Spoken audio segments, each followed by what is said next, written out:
Welcome to Physics 30 Prep Fast Track, Lesson 3-4, Work and Energy, and of course, Power. All right, we've talked about work and energy in the previous lesson, work being FD, energy being either kinetic or some form of potential energy or even perhaps heat. And now we want to bring in power, which is a little bit different and sometimes confusing. All right, so many people do confuse work, energy, and power. As stated earlier, work involves a transfer of energy. Energy is the ability to do work. Both work and energy are measured in joules. Now, power is the rate at which work is done. So if you got paid $12 per hour, your rate of pay would be $12 for every hour. That's different than how much money do you have. If you've got $500, that's kind of like your work or energy, and it's measured in joules. Whereas power is how fast do you make money. Some people make $12 an hour, some people make $12,000 an hour. All right, so power is the rate at which work is done. It's measured in joules every second, or work divided by time, and of course the unit is called the watt. So power is equal to work over time. And of course, the unit for work is delta E, or the change in energy. The unit for work is the joule. And of course, time is measured in hours, seconds, minutes, days, years. But we usually use the standard unit for time, which is the second. So a joule per second is called a watt.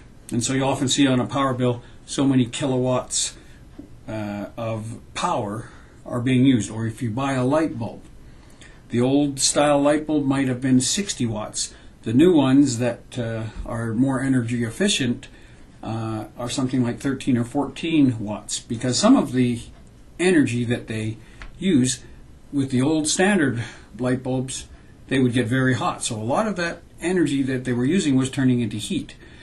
The new style, fluorescent style bulbs give off lots more light and a lot less heat, and so you're getting what you're paying for, and you're not heating up your house. Now, here's an example of a couple of students doing some work. So what it says is two students, each with a mass of 70 kilograms, climbs a flight of stairs that is 4 meters high. Student A takes 20 seconds and student B takes 30 seconds. All right, so the first thing I would ask is a more rhetorical question. All right, who did more work? Did student A do more work, or did student B? And of course, who had more power? So I usually ask students to sort of, by a show of hands, express their sort of opinion without doing any mathematics. And then what we do is we look at the math. So think about this for a sec. Who had more power is the interesting one. So let's take a look at the solution to this. Here's the question, and here's the solution to A. How much work did student A do?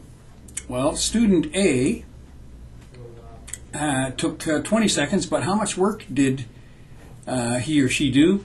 Well, the work done is, of course, the change in potential energy, because you're going up the stairs, and potential energy is mgh. So we take the mass of the student, 70 kilograms, times gravity, 9.81, and the height of the stairs is 4 meters. And we end up with 2747 joules. And here's the units. The kilogram times the meters per second squared gives you a joule. All right, actually that should be a kilogram meter squared. All right, so there's a little bit of a problem with this unit. Yeah, because it should be a kilogram right here times a meter, that's a meter squared. So this should have a meter squared on it. All right, a little typo. In any case, because each student did the same, or had the same mass and climbed to the same height, both students had a mass of 70. Both students climbed to a height of 4 meters, so both students did the same amount of work. And we would round that 2747 to 2.75 times 10 to the 3 joules, or 2.75 kilojoules. Now we have to do the next calculation separately for each student. So for student A, we take to find the power, we take the amount of work the student A did, divide it by the time. She did 2747 joules. It took her 20 seconds. 2747 divided by 20 gives you 137 joules per second, or 137 watts. So student A had a power of 137 watts. Now if we look at student B did the same amount of work, 2747 joules, but it took her 30 seconds to climb those stairs. Therefore, dividing the same amount by a greater time gives you a smaller number, only 91.6 watts. All right, and compare that to some light bulbs that you have. A 100-watt light bulb is fairly common. So these students are giving off as much energy as something close to a 100-watt bulb.